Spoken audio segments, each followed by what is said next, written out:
నీ హస్తపు నీడకు పరుగెత్తగా నీ శాశ్వత కృపతో నింపితివా.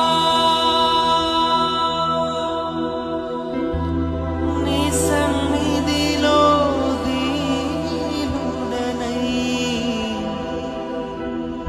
కాచుకొనెదని కృపయన్నను. యేసయ్యా నీ కృపా నను అమరత్వానికి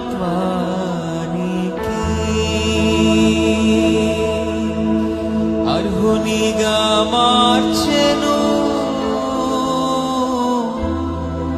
యేసయ్యా నీ కృపా